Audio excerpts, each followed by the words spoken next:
Hello friends, welcome to Moneypurse. Let's learn something new today. మన మనీపర్స్ ఛానల్లో every Wednesday evening 6 PM కి అలాగే Saturday morning 6 AM కి videos upload చేస్తుంటాం.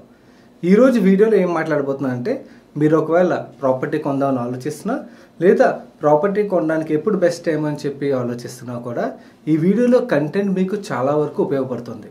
ఎందుకంటే ఈరోజు వీడియోలోని హోమ్ లోన్ ఇంట్రెస్ట్ మీద సబ్సిడీ ఇచ్చే ప్రధానమంత్రి ఆవాస్ యోజన స్కీమ్ని మీకు ఎక్స్ప్లెయిన్ చేస్తాను. ఈ స్కీమ్ డీటెయిల్స్లోకి వెళ్ళినట్టయితే టోటల్గా మన కంట్రీ మొత్తంలో ఈ స్కీమ్ ద్వారా ఇప్పటివరకు 1 కోటి మంది పైన బెనిఫిట్ పొందారు. కానీ సాడ్ పార్ట్ ఏంటంటే రియల్ ఎస్టేట్ మీద బాగా ఇంట్రెస్ట్ ఉన్న మన తెలుగు స్టేట్స్లో ప్రజలు మాత్రం వేరే స్టేట్స్తో కంపేర్ చేసి చూసినట్టయితే ఈ స్కీమ్లో బెనిఫిట్ పొందడంలో మాత్రం వెనకబడే ఉన్నారు. దీనికి మేజర్గా 2 కారణాలు నాకు కనబడుతున్నాయి. ఒకటి, ఈ స్కీమ్ యొక్క కంప్లీట్ డీటెయిల్స్ మీద అవగాహన లేకపోవడం. సెకండ్, ఈ స్కీమ్ యొక్క బెనిఫిట్స్ ఏవైతే ఉంటాయో అవి అంత ఈజీగా అర్థం చేసుకోలేరండి, ఎందుకంటే కొంచెం కాంప్లికేటెడ్గా ఉంటాయి.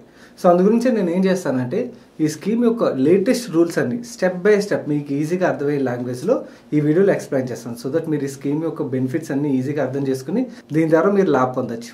అలాగే ఈ స్కీమ్ యొక్క 2019 రూల్స్ మీద సంవత్సరం క్రితమే మన ఛానల్లో ఒక వీడియోని అప్లోడ్ చేశాను. ఆ వీడియోలో కింద కామెంట్ బాక్స్లో మన వ్యూవర్స్లో చాలామంది క్వశ్చన్స్ అడిగారు అనమాట. వాళ్ళ క్వశ్చన్స్కి నేను ఇండివిజువల్గా ఆన్సర్ చేశాను. కానీ నాకు ఏమనిపించిందంటే ఆ క్వశ్చన్స్ చాలా ఇంపార్టెంట్ క్వశ్చన్స్, మీకు కూడా అలాంటి క్వశ్చన్స్ రావచ్చు అన్నమాట. సో అందు గురించి నేను ఏం చేస్తానంటే కొన్ని కామన్ ఇంపార్టెంట్ క్వశ్చన్స్కి వీడియో చివరిలో నేను ఆన్సర్ చేస్తాను. ఆ మిస్ అవ్వకుండా చూడండి, ఎందుకంటే మీకు కూడా ఉపయోగపడవచ్చు. ఇది గవర్నమెంట్ స్పాన్సర్డ్ స్కీమ్ కదా, ఎవరిదైతే యాన్యువల్ ఇన్కమ్ తక్కువలో ఉంటుందో వాళ్ళకి మాత్రమే ఈ స్కీమ్ ద్వారా బెనిఫిట్ పొందడానికి వీలవుతుంది అని చెప్పి మీరు అనుకున్నట్టయితే కానీ కాదండి. మీ యాన్యువల్ ఇన్కమ్ 18 లక్షల వరకు ఉన్నా కూడా మీరు ఈ స్కీమ్ ద్వారా బెనిఫిట్ పొందొచ్చు. అలాగే ఈ స్కీమ్ యొక్క టైటిల్లో అర్బన్ ఉన్నది కదా, only cities like Hyderabad, Vizag, Vijayawada లాంటి ప్లేసెస్లోనే ఈ స్కీమ్ అప్లికబుల్ అవుతుంది అని చెప్పుకోవడం అనుకోవాల్సిన అవసరం లేదు. ఇన్ఫ్యాక్ట్ మన తెలుగు స్టేట్స్లో చాలా చిన్న చిన్న టౌన్స్లో కూడా ఈ స్కీమ్ అప్లికబుల్ అవుతుంది. కాకపోతే మీరు ప్రాపర్టీ కొంటున్న టౌన్ 2011 సెన్సెస్ ప్రకారం టౌన్ కింద గుర్తించబడాల్సి ఉంటుంది. అండ్ అలాగే మీరు కొని ప్రాపర్టీ యొక్క సైజ్ 300 SFT నుంచి 2000 SFT లోపల ఉన్నా కూడా ఈ స్కీమ్ ద్వారా మీరు బెనిఫిట్ పొందడానికి వీల్ అవుతుంది. అండ్ అలాగే ఈ స్కీమ్ ద్వారా బెనిఫిట్ ఓన్లీ కొత్తగా కొన్ని ప్రాపర్టీస్ మాత్రం వస్తాయి అనుకోకండి.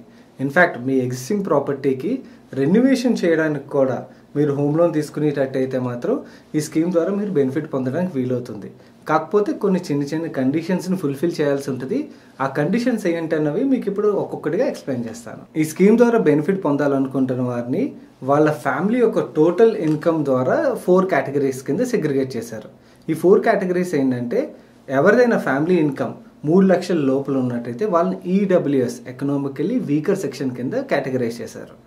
అదే మీ ఫ్యామిలీ ఇన్కమ్ ఒకవేళ 3 lakhs నుంచి 6 lakhs లోపల ఉన్నదనుకోండి, దెన్ LIG కేటగిరీ కింద సెగ్రిగేట్ చేశారు. LIG అంటే లోవర్ ఇన్కమ్ గ్రూప్ కేటగిరీ కింద. అదే మీ ఫ్యామిలీ ఇన్కమ్ 6 lakhs నుంచి 12 lakhs వరకు ఉన్నదనుకోండి, దెన్ MIG 1 కింద సెగ్రిగేట్ చేశారు. MIG 1 అంటే మిడిల్ ఇన్కమ్ గ్రూప్ 1 కింద సెగ్రిగేట్ చేశారు. ఫోర్త్, చివరిగా మీ ఫ్యామిలీ ఇన్కమ్ 12 lakhs నుంచి 18 lakhs లోపల ఉన్నదనుకోండి, దెన్ MIG 2 అంటే మిడిల్ ఇన్కమ్ సెకండ్ 2 గ్రూప్ కింద డిసెగ్రిగేట్ చేశారన్నమాట. ఇక్కడ ఫ్యామిలీ ఇన్కమ్ కింద ఎవరెవరిని కన్సిడర్ చేస్తారంటే హస్బెండ్, వైఫ్ అలాగే అన్మ్యారేడ్ చిల్డ్రన్, ఈ ముగ్గురు ఇన్కమ్ని ఫ్యామిలీ ఇన్కమ్ కింద కన్సిడర్ చేస్తారు.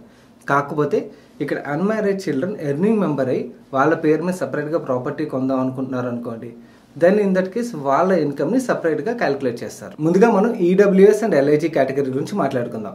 ఎవరిదైతే ఫ్యామిలీ యొక్క ఇన్కమ్ 3 లక్షల లోపల ఉంటుందో వాళ్ళని ఎకనామికల్లీ వీకర్ సెక్షన్ గాను, అలాగే ఫ్యామిలీ ఇన్కమ్ 3 లక్షల నుంచి 6 లక్షల లోపల ఉంటుందో వాళ్ళని లోవర్ ఇన్కమ్ గ్రూప్ గాను ట్రీట్ చేస్తారని చెప్పి మనం ముందుగా అనుకున్నాం కదా. సో ఈ 2 కేటగిరీలకు ఉన్న మేజర్ డిఫరెన్స్లు 2.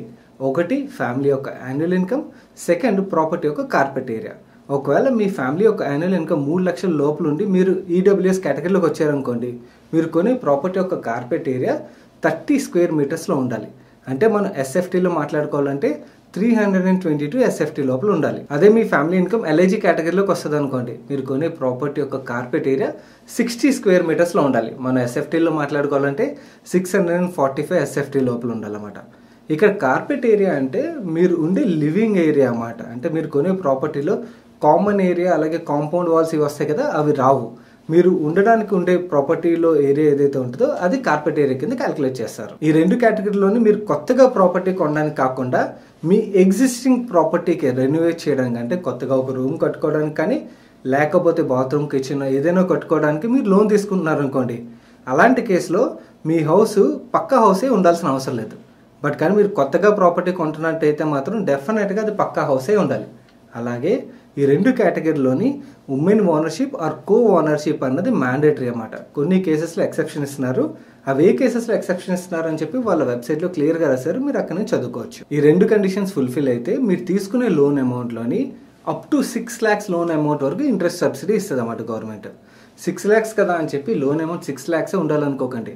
మీ లోన్ అమౌంట్ ఎంతైనా అవనండి, కానీ గవర్నమెంట్ ఇంట్రెస్ట్ సబ్సిడీ మాత్రం 6 lakhs లోన్ అమౌంట్ వరకు ఇస్తుంది. అలాగే మీ లోన్ టెన్యూర్ 20 years వరకు సబ్సిడీ ఇస్తుంది. అంటే మీ టెన్యూర్ 25 years 30 years ఉన్నా కూడా మీ టెన్యూర్ సబ్సిడీ క్యాలిక్యులేట్ అయ్యేది మాత్రం 20 years వరకే అన్నమాట. అంటే 6 lakhs loan amount 20 years tenure వరకు ఏదైతే క్యాలిక్యులేషన్ వస్తుందో అంతవరకు సబ్సిడీ ఇస్తారన్నమాట. దీనికి ఎంత ఇంట్రెస్ట్ సబ్సిడీ ఇస్తారంటే 6.5% ఇంట్రెస్ట్ సబ్సిడీ ఇస్తారు. ఈ 2 కేటగిరీలకి 6.5% ఇంట్రెస్ట్ సబ్సిడీ అంటే లెట్స్ సే ఫర్ ఎగ్జాంపుల్ మీరు తీసుకున్న హోమ్ లోన్ ఇంట్రెస్ట్ 8.5% అనుకోండి. మీరు తీసుకున్న టోటల్ లోన్ అమౌంట్లోని 6 lakhs లోన్ అమౌంట్ వరకు మీకు 6.5% సబ్సిడీ వస్తుంది. కాబట్టి ఆ 6 lakhs లోన్ అమౌంట్ వరకు మీకు పడే ఇంట్రెస్ట్ 2% అని చెప్పి మనం అనుకోవచ్చు అన్నమాట. అండ్ టోటల్గా వీళ్ళు ఇచ్చే సబ్సిడీ అమౌంట్ ఇక్కడ చూపిస్తున్నారు కదా, ఇది మాక్సిమం సబ్సిడీ అమౌంట్ అన్నమాట. 2,67,280 రూపీస్. మనం ఇప్పుడు MIG1, MIG2 కేటగిరీస్ అంటే మీ యాన్యువల్ ఇన్కమ్ 6 lakhs నుంచి 18 lakhs మధ్యలో ఉన్నదనుకోండి, మీకు వచ్చే బెనిఫిట్స్ ఎలా ఉంటాయి, కండిషన్స్ ఏంటి అనేవి మాట్లాడుకుందాం. దానికన్నా ముందు మీరు ఇదే ఫస్ట్ టైం మన మనీ పర్స్ ఛానల్కి వస్తున్నారా?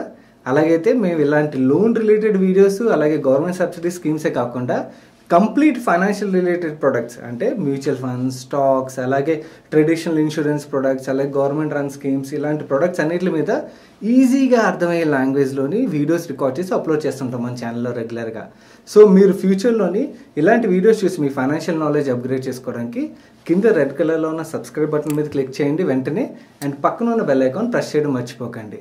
అలాగే మీరు వేరే social media platforms like Instagram, Telegram, Twitter లాంటి ప్లేసెస్లోని మనీ పర్స్ ADV అని టైప్ చేయడం ద్వారా మా సోషల్ మీడియా ప్లాట్ఫామ్స్లో కూడా ఫాలో అవచ్చు. సో దట్ మేము లేటెస్ట్గా షేర్ చేసే అన్ని అప్డేట్స్ని మీరు ఎప్పటికప్పుడు ఫాలో అవుతూ ఉండొచ్చు. మనం ఇప్పుడు MIG1 కేటగిరీలో వచ్చే వాళ్ళకి ఉన్న కండిషన్స్, వాళ్ళకు ఉండే బెనిఫిట్స్ గురించి మాట్లాడుకుందాం. MIG1 కేటగిరీలో ఎవరెవరు వస్తారంటే ఎవరైతే ఫ్యామిలీ ఇన్కమ్ 6 lakhs నుంచి 12 lakhs మధ్యలో వస్తుందో వాళ్ళు MIG1 కేటగిరీలోకి వస్తారన్నమాట. వీళ్ళు కొనగలిగే మ్యాక్సిమం ప్రాపర్టీ ఒక కార్పెట్ ఏరియా 160 square meters. మన SFTలో మాట్లాడుకోవాలంటే 1722 SFT అన్నమాట. వీళ్ళకి లోన్ సబ్సిడీ ఇచ్చే లోన్ అమౌంట్ ఎంతంటే 9 lakhs. అండ్ ఈ 9 lakhs loan subsidy amount 20 years tenure వరకు గవర్నమెంట్ సబ్సిడీ ఇస్తుంది. అండ్ ఎంత ఇంట్రెస్ట్ సబ్సిడీ ఇస్తారంటే 4% ఇంట్రెస్ట్ సబ్సిడీ ఇస్తారన్నమాట. అండ్ ఈ 4% interest subsidy and maximum subsidy amount ఇక్కడ చూపిస్తున్నారు కదా, అది మ్యాక్సిమం సబ్సిడీ అమౌంట్ వీళ్ళకి ఇచ్చే 2,35,068 రూపీస్ అన్నమాట ఈ కేటగిరీలో వచ్చే వాళ్ళకి. అండ్ ఈ MIG1 అండ్ MIG2 కేటగిరీలోని ఉమెన్ ఓనర్షిప్ మ్యాండేటరీ కాదు. EWS LIG స్కీమ్లో ఉమెన్ ఓనర్షిప్ మ్యాండేటరీ అని మాట్లాడుకున్నాం కదా, ఈ 2 కేటగిరీలో ఉమెన్ ఓనర్షిప్ మ్యాండేటరీ కాదన్నమాట.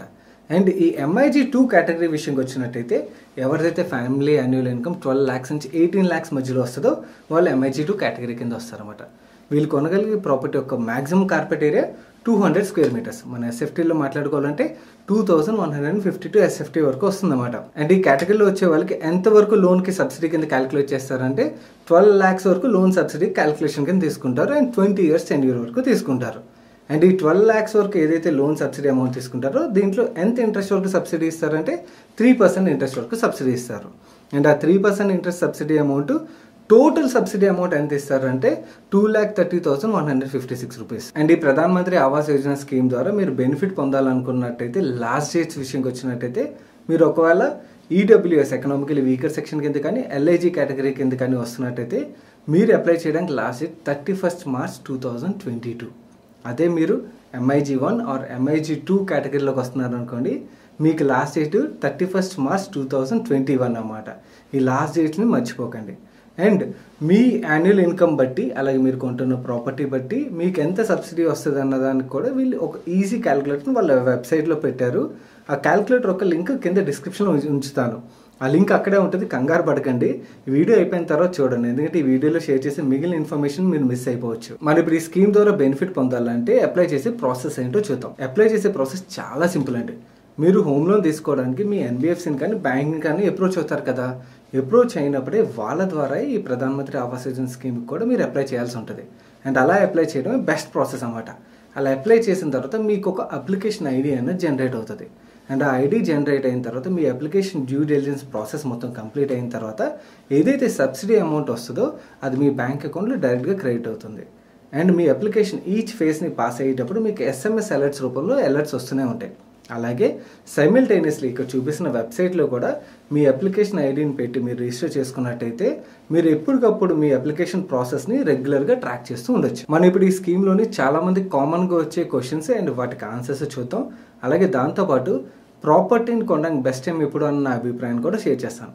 దానికన్నా ముందు నేను ఈ వీడియోలో షేర్ చేసిన ఇన్ఫర్మేషన్ మీకు హెల్ప్ఫుల్ అయింది అనిపించింది అనుకోండి, ఈ వీడియోని ఇప్పుడే లైక్ చేయండి. ఎందుకంటే వీడియో చివరికి వెళ్ళేసరికి లైక్ చేయడం మర్చిపోవచ్చు. అలాగే ఈ వీడియో మీ ఫ్రెండ్స్ ఆర్ రిలేటివ్స్ ఎవరైనా హౌస్ కొందామని చూస్తున్నట్టయితే వాళ్ళకి ఉపయోగపడుతుంది అంటే వేరే సోషల్ మీడియా ప్లాట్ఫామ్స్ ద్వారా వాట్సాప్ కానీ ఫేస్బుక్ కానీ ఇలాంటి ప్లాట్ఫామ్స్ ద్వారా వాళ్ళకి షేర్ చేయండి. అండ్ ఈ వీడియో మీద మీ అభిప్రాయాన్ని కింద కామెంట్ బాక్స్లో కామెంట్ చేయండి. మనం ఇప్పుడు చాలా మంది కామన్గా వచ్చే క్వశ్చన్స్ అలాగే వాటికి ఆన్సర్ చూద్దాం. ఈ స్కీమ్కి అప్లై చేసే అందరిలోని ఎవరైనా డిఫరెంట్ కేటగిరీస్ వాళ్ళకి ప్రిఫరెన్షియల్ ట్రీట్మెంట్ ఇస్తారంటే ఎస్ ఇస్తారండి. ఎవరికి ఇస్తారంటే ఉమెన్కి, అలాగే ఎస్పెషల్లీ విడో ఉమెన్ అయితే వాళ్ళకి, వీళ్ళతో పాటు SC ST మైనారిటీ అలాగే బ్యాక్వర్డ్ క్లాస్ వాళ్ళకి, అండ్ అలాగే దివ్యాంగులకి అండ్ ఫిజికల్లీ ఛాలెంజ్ పీపుల్కి, వీళ్ళతో పాటు డ్రైనేజ్ క్లీనింగ్ రిలేటెడ్ వర్క్ చేస్తుంటారు కదా వాళ్ళకి ప్రిఫరెన్షియల్ ట్రీట్మెంట్ ఇస్తారు. నెక్స్ట్ కామన్గా వచ్చే క్వశ్చన్ ఏంటంటే నేను ఈ స్కీమ్కి అప్లై చేసిన తర్వాత నాకు సబ్సిడీ అమౌంట్ వచ్చింది, బట్ కానీ నా ప్రాపర్టీ కన్స్ట్రక్షన్ వేరియస్ రీజన్స్ ఆగిపోయింది అనుకోండి, అప్పుడు ఏం చేస్తారంటే సింపుల్. దానికి ఆన్సర్ ఏంటంటే మీరు ఈ స్కీమ్లో సబ్సిడీ వచ్చిన తర్వాత మీ ప్రాపర్టీ కన్స్ట్రక్షన్ 36 monthsలో అవ్వలేదు అనుకోండి, అలాంటి కేసులో మీకు ఏదైతే సబ్సిడీ అమౌంట్ క్రెడిట్ చేస్తారో దాన్ని రికవర్ చేసేసుకుంటారు. నెక్స్ట్ లోన్ తీసుకునే అమౌంట్కి కానీ అలాగే టెన్యూర్ కానీ ఏమైనా రిస్ట్రిక్షన్స్ ఉన్నాయంటే ఎటువంటి రిస్ట్రిక్షన్స్ లేవండి. కానీ సబ్సిడీ క్యాలిక్యులేషన్ మాత్రం ఏవైతే ఈచ్ కేటగిరీ వైజ్ లిమిట్స్ పెట్టారో ఆ అమౌంట్ వరకే మీకు సబ్సిడీ వస్తుంది. అలాగే 20 years టెన్యూర్ వరకే మీకు సబ్సిడీ క్యాలిక్యులేషన్కి తీసుకుంటారు.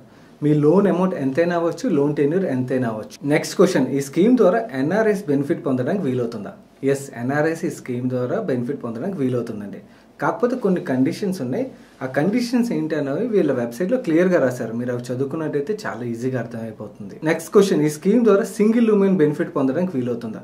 ఎస్ అవుతుందండి. సింగిల్ ఉమెన్ కూడా ఈ స్కీమ్కి అప్లై చేసి బెనిఫిట్ పొందడానికి వీలవుతుంది. నెక్స్ట్ క్వశ్చన్, ఈ స్కీమ్ ద్వారా ఒకవేళ అన్మ్యారీడ్ నేను ఇన్కమ్ ఎర్న్ చేస్తున్నారు అనుకోండి, నేను ప్రాపర్టీ కొనుక్కుని బెనిఫిట్ పొందడానికి వీలవుతుందా?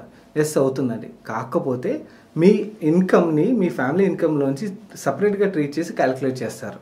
అండ్ అలాగే మీరు కొనే ప్రాపర్టీ మీ పేరు మీద ఉండాల్సి ఉంటుంది. అండ్ ఫైనలీ ప్రాపర్టీ కొనడానికి బెస్ట్ టైం ఏది అని చెప్పి మీరు నన్ను అడిగినట్టయితే నా ఆన్సర్ ఏంటంటే మనం ఇప్పుడు ఈ కరోనా వైరస్ ఇంపాక్ట్ వల్ల నెక్స్ట్ 6 months నుంచి 1 year లోపల ప్రాపర్టీ ప్రైసెస్ కొంచెం వరకు తగ్గే ఛాన్సెస్ ఉన్నాయండి. అలా తగ్గినప్పుడు ఆల్రెడీ మార్కెట్లో హోమ్ లోన్ మీద ఇంట్రెస్ట్ రేట్స్ తక్కువగానే ఉన్నాయి. అండ్ ఈ స్కీమ్ కూడా యాక్టివ్గా ఉన్నది కాబట్టి ఈ స్కీమ్ ద్వారా కూడా బెనిఫిట్ పొందొచ్చు అన్నమాట.